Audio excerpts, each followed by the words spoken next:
وقال النبي صلى الله عليه وسلم: من تواضع لله رفعه الله، أو كما قال عليه النبي الصلاة والسلام. إن الله وملائكته يصلون على النبي يا أيها الذين آمنوا صلوا عليه وسلموا تسليما। সকলেই জবানটা ছেড়ে দিয়ে নামাজের দুরূদটা একবার আমার সঙ্গে সঙ্গে পড়ি। আল্লাহুম্মা সাল্লি আলা মুহাম্মাদিন ওয়া আলা আলি মুহাম্মাদ কামা সাল্লাইতা আলা ইব্রাহিম ওয়া আলা আলি ইব্রাহিম إنك حميد مجيد. اللهم بارك على محمد وعلى آل محمد كما باركت على إبراهيم وعلى آل إبراهيم إنك حميد مجيد.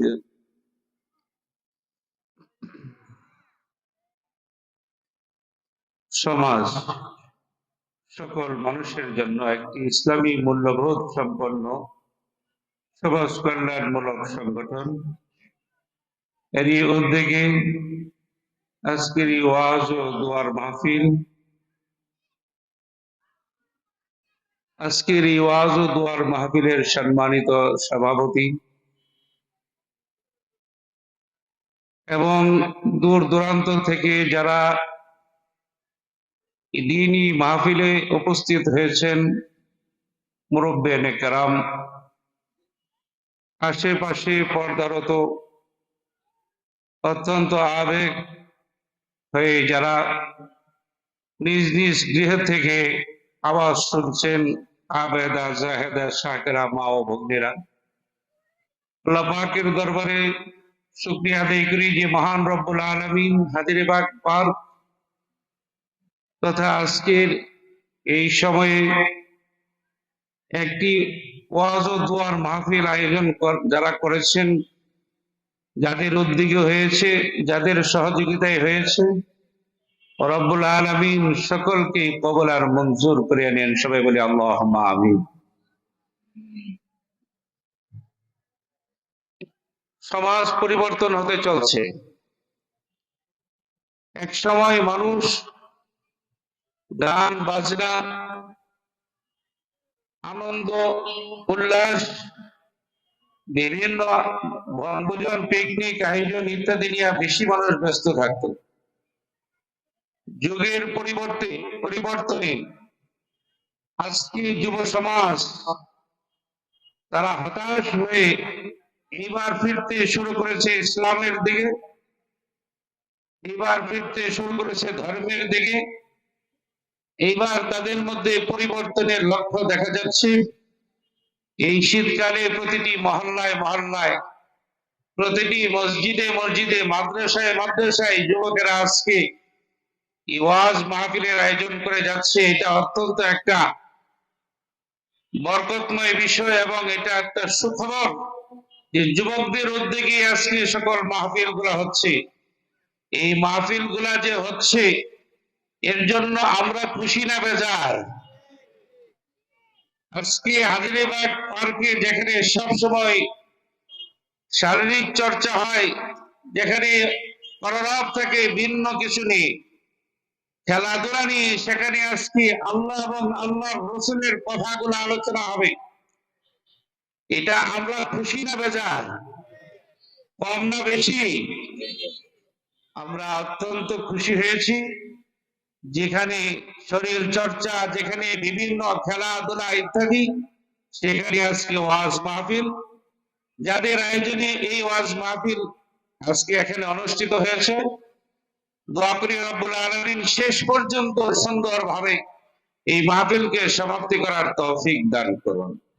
আজকের আলোচক বৃন্দ যারা রয়েছেন, হাজারীবাগেরই কৃতি সন্তান, ইতিপূর্বে যিনি আলোচনা করে গেছেন, অনেক বড় মাপের একজন আলেম, যিনি হাজারীবাগের কৃতি সন্তান, আমাদের গর্ব, জাহাঙ্গীরনগর বিশ্ববিদ্যালয়ের যিনি মসজিদের খতিব ডক্টর মাহমুদ সাহেব, এবং আমার বাম পাশে উপস্থিত রয়েছেন অত্যন্ত সুবক্তা, যারাময়ী বক্তব্য দেন সারা বাংলাদেশে, যিনি বর্তমান তেজগাঁও রেলওয়ে কলোনির জামে মসজিদের সম্মানিত খতিব, এবং আমাদের হাজারীবাগের অনেক ওলামায়ে কেরাম, আমাদের হাতে গড়া, আমাদের চোখের সামনে বড় হয়েছে মুফতি তানভীর আহমদ সিদ্দিক সাহেব, তিনি এশিয়া নামাজের পরে আলোচনা নিয়ে আসবেন।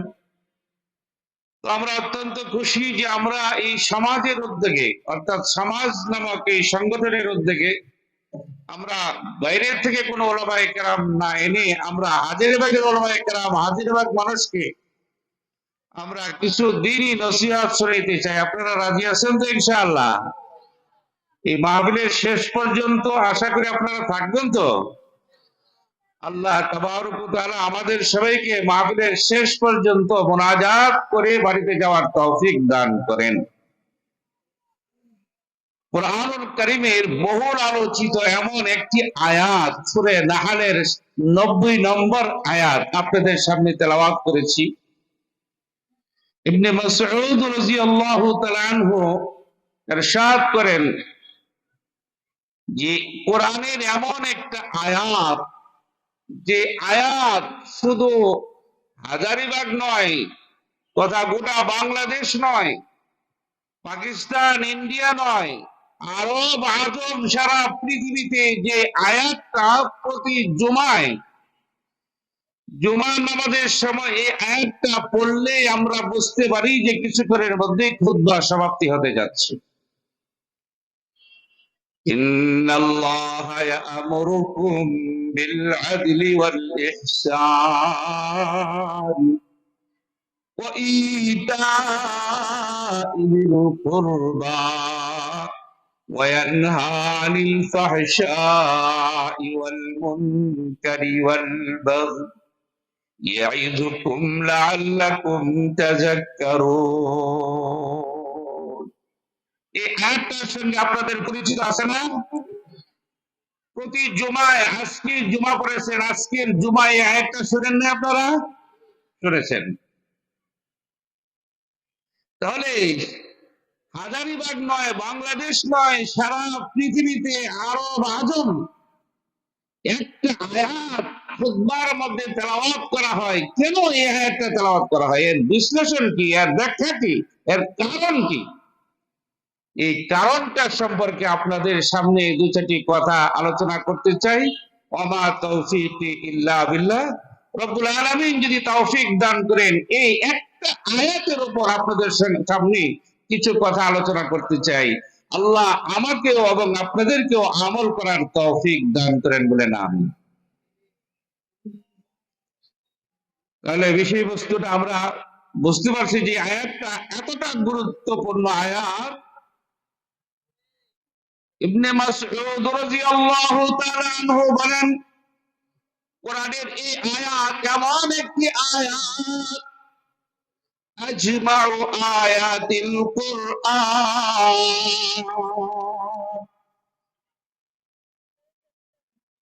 কোরআন শরীফের হিকমত, হাকিকত একসাথে করলে, এই আয়াতের হাকিকত হিকমতকে একসাথে করলে গোটা কোরআনের চর্চা এই আয়াতের মধ্যে এসে যায়। চিৎকার দিয়ে বলেন সুবহানাল্লাহ। কোরআনের হাকিকত, হিকমত এই একটা মাত্র আয়াতের মধ্যে আল্লাহ তাআলা তুলে ধরেছেন। মহাসমুদ্রের মতো একটা বিষয়বস্তুকে রব্বুল আলামিন একমাত্র এই একটা আয়াতের মধ্যে তুলে ধরেছেন। তিনটা আদেশ করেছেন, তিনটা নিষেধ করেছেন। এই আয়াতের মধ্যে 6টা বিষয়বস্তু নিয়ে আলোচনা। ভাই কয়টা বিষয়বস্তু নিয়ে আলোচনা? একটু মুখ খুলে আমাকে একটু উত্তর দিবেন। এই আয়াতের মধ্যে কয়টা বিষয়বস্তু নিয়ে আলোচনা? 6টা বিষয়বস্তু নিয়ে আলোচনা। তিনটা হুকুম করেছেন, তিনটা নিষেধ করেছেন যে আল্লাহ তাআলা এই তিনটা কাজ তোমরা করবা আর তিনটা কাজ থেকে বেঁচে থাকবা। এই 6টা তিনটা কাজ করার এবং তিনটা কাজ থেকে না করার যে বিষয়বস্তু আল্লাহ তাআলা তুলে ধরেছেন, এই কথাগুলো আমাদের শোনার দরকার আছে। আপনারা শুনতে চান? আমি আল্লাহর কাছে তৌফিক চাই, আল্লাহ তাআলা যেন আল্লাহ তাআলার মানসা অনুযায়ী এই কথাগুলো আপনাদের সামনে পেশ করার তৌফিক দান করেন। আগে সাবলীল তর্জমাটা শুনি যে আয়াতের তর্জমাটা কি বলছে। রব্বুল আলামিন হুকুম করেন, ইন্নাল্লাহা ইয়া'মুরু বিল আদল। রব্বুল আলামিন বলেন, হে দুনিয়ার মানুষ, আমি কোরআন দিয়া তোমাদেরকে সতর্ক করে দিচ্ছি, জীবন ব্যবস্থা চলবে ন্যায় বিচার। অন্যায় অবস্থায় কোনো বিচার করা যাবে না, ন্যায় বিচার। জীবন চালাবে ন্যায় বিচারের সাথে, সমাজ চালাবে ন্যায় বিচারের সাথে, পরিবার চালাবে ন্যায় বিচারের সাথে। জীবনের সকল ক্ষেত্রে তুমি ন্যায় বিচার প্রতিষ্ঠা করবে। একজন মানুষ যখন ন্যায় বিচার করে, রব্বুল আলামিন ওই ব্যক্তির উপর রহমত নাজিল করেন, ওই পরিবারের উপর রহমত নাজিল করেন, ওই সমাজের উপর রহমত নাজিল করেন। যে ব্যক্তি বিচার করতে গিয়া ন্যায় বিচার করে, সে যদি সমাজের মুরব্বী হয়, পঞ্চায়েতের সভাপতি হয়, ওই পঞ্চায়েতের মধ্যে আল্লাহর রহমত নাজিল হয়। ওই ব্যক্তি যদি এলাকার চেয়ারম্যান হয়, আর সে যদি ন্যায় বিচার করে, এই এলাকার মধ্যে রহমত হয়, সমাজের মধ্যে রহমত হয়। এই ব্যক্তিরা যদি দেশের প্রধানমন্ত্রী হয়, এই ব্যক্তিরা যদি দেশের প্রেসিডেন্ট হয়, তাহলে ওই দেশের মধ্যে আল্লাহর রহমত নাজিল হয়। বলেন সুবহানাল্লাহ। আল্লাহ তাআলা হুকুম করেন, ইয়া'মুরুকুম বিল আদলি ওয়াল ইহসান। সর্বপ্রথম ন্যায় আচরণ করবে, অন্যায় আচরণ করবে না, এবং ইহসান করবে, সদা সর্বদাই মানুষের উপকার করবে, অপকার করবে না। ওয়া ইতা'i যিল কুরবা। এই ইহসানের মধ্যে, ন্যায় বিচারের মধ্যে সকল কিছু চলে আসছে, কিন্তু এরপরেও রব্বুল আলামিন বলেন, ন্যায় বিচারের পরেও, ইহসানের পরেও যে কাজটা করতে হবে সেটা হলো আত্মীয় স্বজনের সঙ্গে সদ্ব্যবহার করা, খালার সঙ্গে ভালো ব্যবহার করা, চাচার সঙ্গে ভালো ব্যবহার করা, মামার সঙ্গে ভালো ব্যবহার করা, মামির সঙ্গে ভালো ব্যবহার করা। এক কথায় আত্মীয় স্বজনের সঙ্গে ভালো ব্যবহার করার নির্দেশ রব্বুল আলামিন দিয়েছেন। এই তিনটা কাজ করবা, জীবন চালাবা, ন্যায় বিচার এবং ইহসান, মানুষের উপকার করবা, অপকার করবা না, এবং আত্মীয় স্বজনের খোঁজ খবর রাখবা, আত্মীয় স্বজনকে কখনোই ভুলে যাবা না। রব্বুল আলামিন এই তিনটা কাজের নির্দেশ দিয়েছেন এবং তিনটা কাজ বারণ করেছেন। ওয়ায়ানহা আনিল ফাহশা। যত ধরনের ব্যভিচার আছে, যত ধরনের ফাহশা আছে, যত ধরনের খারাপি আছে, সকল প্রকার খারাপি থেকে তুমি বেঁচে থাকবা। ওয়াল ফাহশাই ওয়াল মুনকার। ফাহশার উপরে যত ধরনের অন্যায় কাজ আছে, সকল প্রকার অন্যায় কাজ থেকে বেঁচে থাকবা। যেখানে দেখবা অন্যায়, সেখান থেকেই তুমি ঘুরে যাওয়া, অন্যায়ের মধ্যে তুমি যে লিপ্ত হবা না। ওয়াল বাগি, কোন অবস্থাতেই সীমা লঙ্ঘন করবা না। আল্লাহ শরীয়তের যে সীমা দিয়েছে শরীয়তের বাইরে তোমার পা দিবা না। এই তিনটা কাজ রব্বুল আলামিন করতে বলেছেন আর তিনটা কাজ করতে মানা করছেন। আসুন, যে এই ন্যায় বিচার আজকের সমাজের মধ্যে, যদি কোন সমাজের মধ্যে কোন পরিবারের মধ্যে যদি ন্যায় বিচার থাকে, ওই পরিবারের মধ্যে দুর্ভিক্ষ আসবে না, অভাব অনটন থাকবে না। ওই পরিবারের মধ্যে আকস্মিক কোনো বালা মুসিবত আসবে না। যে সমাজের মধ্যে ন্যায় বিচার থাকবে, ওই সমাজের মধ্যে আল্লাহর গজব আসবে না, আল্লাহর আযাব আসবে না, মহামারী আসবে না। আল্লাহ রাসূল সাল্লাল্লাহু আলাইহি ওয়াসাল্লাম হাদিস শরীফের মধ্যে ইরশাদ করেছেন, যে সমাজে ন্যায় বিচার থাকবে, ওই সমাজে আকস্মিক রোগ বেদি দিয়ে আল্লাহ তাআলা ওই সমাজের লোককে ধ্বংস করে দেবেন না। যে পরিবারে বিচার থাকবে, ন্যায় বিচার থাকবে, ওই পরিবারের মধ্যে আকস্মিক রোগ বেদি আসবে না। যে ব্যক্তির মধ্যে ন্যায় বিচার থাকবে, ওই ব্যক্তি কোনদিন অভাবের পেরেশানির মধ্যে পড়বে না, রিজিকের পেরেশানিতে পড়বে না। আল্লাহ তাআলা সব সময় তাকে সচ্ছলতা দান করবে। ন্যায় বিচার আজকে সমাজ থেকে উঠে গেছে বললেই চলে। ছোট্ট একটা ঘটনা আপনাদের সামনে বলি, যে সমাজটা এমন একটা পর্যায়ে ছিল যে তখন মানুষের মধ্যে একটা ভ্রাতৃত্ববোধ ছিল, একটা বিশ্বাস ছিল, মানুষের মধ্যে একটা ভালোবাসা ছিল, একটা হৃদ্রতা ছিল। আমাদের পার্শ্ববর্তী দেশ ভারত, এই ভারতের মধ্যে কান্দালিয়া নামে একটা এলাকা আছে। হিন্দু এবং মুসলিম সমাজের বসবাস, যে পরিমাণ হিন্দু সেই পরিমাণ মুসলিম একসাথে বসবাস করে যাচ্ছে।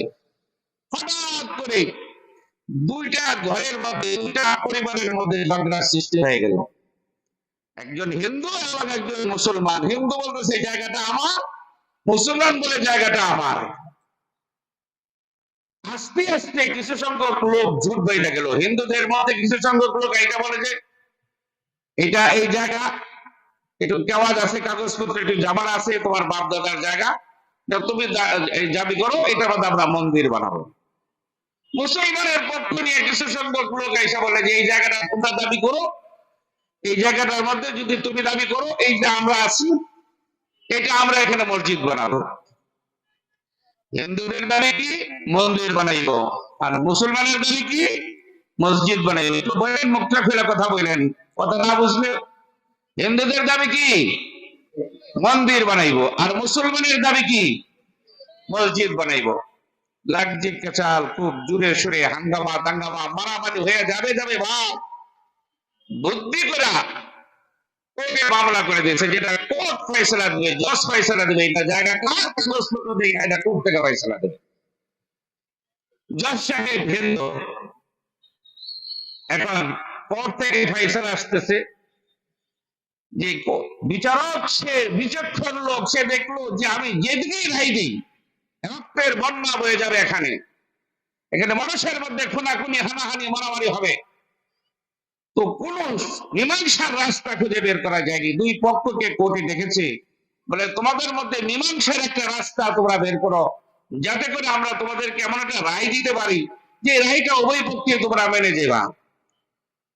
তো হিন্দু লোকটা বেড়ে উঠলো যে আমার কাছে একটা প্রস্তাব আছে। কি প্রস্তাব? বলে আমার কাছে প্রস্তাব আছে যে একটা মুসলমান এই কান্দালিয়ার মধ্যে বাস করে, তার নাম এলাহি বক্স, মরহুম আব্দুল আজিজ রহমতুল্লাহ আলাইহির ছাত্র। এই তাকে আমি সাক্ষী বানলাম, সে যদি কোর্টে এসে সাক্ষী দেয় যে এই জায়গা মুসলমানের, আমি ছেড়ে দেব। আর সে যদি বলে এই জায়গা হিন্দু, তাহলে তারা ছেড়ে দেবে।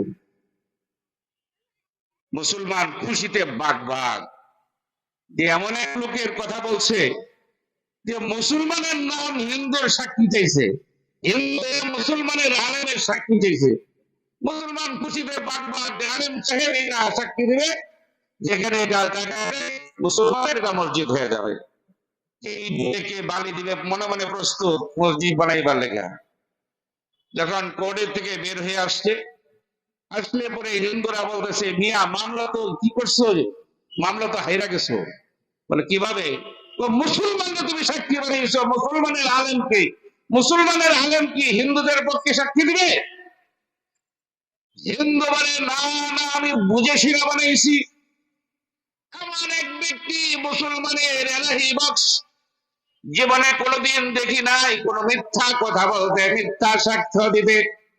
জীবনে কোনোদিন দেখি নাই কোন হিন্দু সম্প্রদায়ের দিকে একটু চোখ রাঙে কথা বলতে। সুতরাং আমি মনে করি একটা সাচ্চা মুসলমান, এই মুসলমানের দ্বারা হিন্দুর ক্ষতি হবে না, মুসলমানের ক্ষতি হবে না। এই জায়গার ইতিহাস উনি ভালো জানেন, বয়োজ্যেষ্ঠ মুরব্বী, তিনি দীর্ঘদিন যাবৎ জানেন। আমার বাবাকেও চিনতেন, আমার দাদাকেও চিনতেন। উনি যেটা বলবে সেইটাই আমি মেনে নেব, এতে আমাদের কোনো দ্বিধা ভক্তি নাই। মানুষের মধ্যে কত ভক্তি ছিল আগে, আনন্দের প্রতি কত শ্রদ্ধা ছিল। এইবার জজ সাহেব ওই এলাহি বক্সকে কোর্টের মধ্যে তলব করেছে। এলাহি বক্স কোর্টের মধ্যে হাজির হয়েছেন। হুজুর দয়া করে একটু বলবেন এই জায়গাটা কি হিন্দুর নাকি মুসলমানের? এবার মৌলানা অকপটে বলে দিলেন যে এই জায়গাটা হিন্দু। হিন্দুরা খুশিতে বাগবাগ হয়ে গেল। জজ সাহেব বলেন মৌলানা এলাহি বক্স, বুঝে শুনে বলুন এই জায়গাটা যদি হিন্দু হয় তাহলে হিন্দু এই জায়গায় মন্দির বানাতে চায়, আপনার কোনো আপত্তি আছে কিনা? বলে না না, এটা তার ব্যক্তিগত জায়গা, এটা সে মন্দির বানাবে নাকি বাড়ি বানাবে এটা তার ব্যক্তিগত ব্যাপার, এখানে আমাদের কোনো কথা না, এখানে সে যা ইচ্ছা তাই করবে। কথাটা শুনে হিন্দুর মনটা ঘুমের মতো নরম হয়ে গেল। সমস্ত হিন্দুদের মনটা খুশিতে বাগবাগ হয়ে গেল।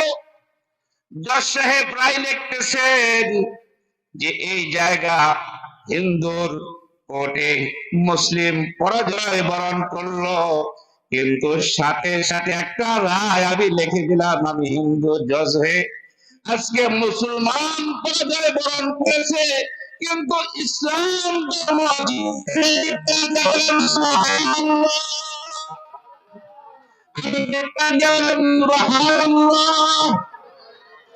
আজকে মুসলিম এখানে হেরে গেছে, ইসলাম ধর্ম জিতেছে। এমন এক ধর্মের নাম ইসলাম ধর্ম, যে ধর্ম সত্য কথা বলতে কখনো কার্পণ্য করে না, সত্য কথা বলতে সে কখনোই নিজেকে ছোট মনে করে না। এমন এক ধর্মের নাম হলো ইসলাম ধর্ম। মুসলমান এমন এক জাতির নাম, চিৎকার দিয়ে বলেন সুবহানাল্লাহ। বলতেছিলাম কোর্টের জজ সাহেব ঘোষণা করে দিল যে মুসলমান হেরে গেল, কিন্তু ইসলাম ধর্ম জিতে গেল, রায়টা লিখে দিলাম। এবার আদালত সমাপ্তি ঘোষণা করলো।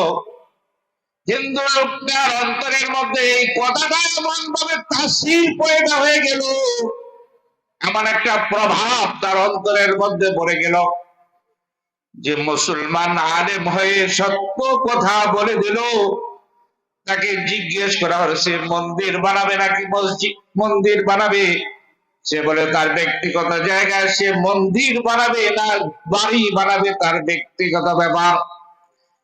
জজ সাহেবকে ডাক দিয়ে বলে হিন্দু স্যার আবার একটু কথা শুনবেন, এজলাসকে সমাপ্তি করবেন না। আমার একটা আত্মপক্ষ একটা আরজি আছে, আমার আরজিটা শুনিয়ে দিলেন। নিস্তব্ধ হয়ে গেছে সকল মানুষ, বলে আবার কি বলতে চায়, কি বলবে।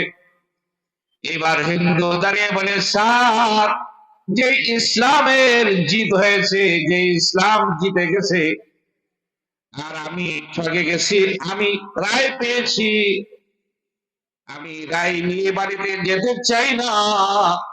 আমি সকলের সামনে ঘোষণা করে দিলাম, আমি যে ইসলাম ধর্মের জিত হয়েছে ওই ধর্মের অনুসারী হয়ে আমি কলমা পড়ে নিলাম, লা ইলাহা ইল্লাল্লাহু মুহাম্মাদুর রাসূলুল্লাহ সাল্লাল্লাহু আলাইহি ওয়াসাল্লাম। এইবার বলে আমার আরেকটা ঘোষণা আছে, এখনো শেষ হয় নাই আমার কথা। যে ধর্ম মুসলমান, ইসলাম ধর্ম, যে আমাকে আকৃষ্ট করেছে, সেই ধর্মের আমি মন্দির বানাবো না, আমি মসজিদের ঘোষণা দিলাম। আমার এই জায়গায় মসজিদ নির্মাণ হবে। বলেন সুবহানাল্লাহ।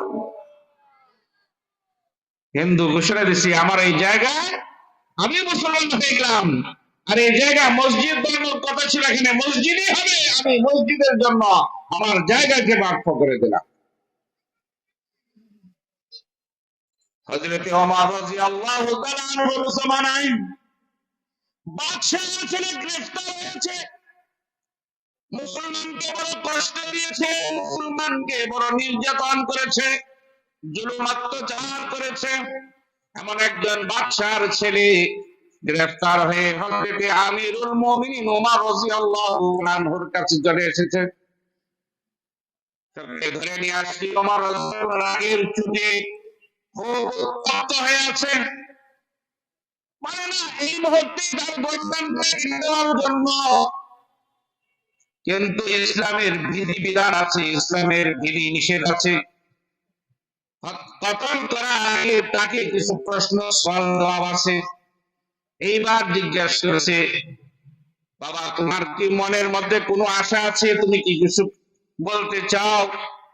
যুবক বলে, হ্যাঁ একটা কথা বলতে চাই। বলে তো কপটে বলতে পারো, তোমার কথা শোনা হবে। বলে আমি এক গ্লাস ঠান্ডা পানি পান করতে চাই মৃত্যুর আগে। আমি জানি এখন আমার শিরচ্ছেদ করা হবে, আমার গর্দান কেটে দেওয়া হবে, আমার শিরচ্ছেদের আগে আমি এক গ্লাস ঠান্ডা পানি পান করতে চাই। এই উত্তপ্ত গরমের মধ্যে অর্ডার হলো ঠান্ডা পানি নিয়ে আসো। এইবার ঠান্ডা পানি নিয়ে তার হাতে দিয়েছে, গ্লাসটা হাতে নিয়েছে, পানিটা পান করবে, এমন সময় থরথর করে কাঁপতেছে। আমিরুল মুমিনিন বলে, যুবক তুমি কাঁপতেছো কেন, ভয় পাচ্ছ কেন, বিষয়টা কি? বলে আমি এই জন্য ভয় পাচ্ছি, একদিকে আমি পানিটা মুখে দিব, আর আরেকদিকে জল্লাদ আমার কল্লাটা শিরচ্ছেদ করে দিবে। ভয় আমার পানিটা আমার মনে, আমার মুখে যাচ্ছে না, এই জন্য আমি থরথর করে কাঁপতেছি, আমার মধ্যে পেরেশান অনুভব হইতেছে।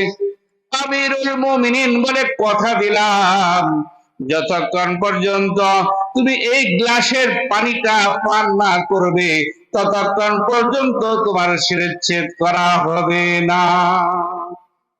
কথাটা বুঝবার চেষ্টা করেন ভালো করে, না বুঝলে ওয়াজ করতে নিয়ে যেতে পারবেন না।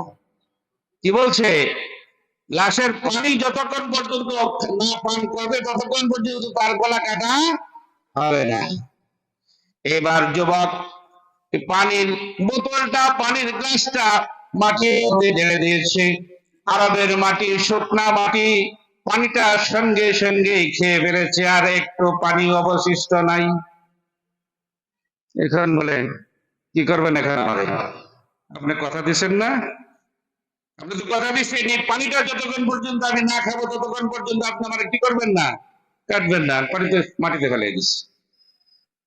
ওমর রাদিয়াল্লাহু তাআলা আনহু বলে, মুসলমান এক জবান, মুসলমান কখনো দুই জবান করে না, মুসলমানের জবান নড়চড় করে না।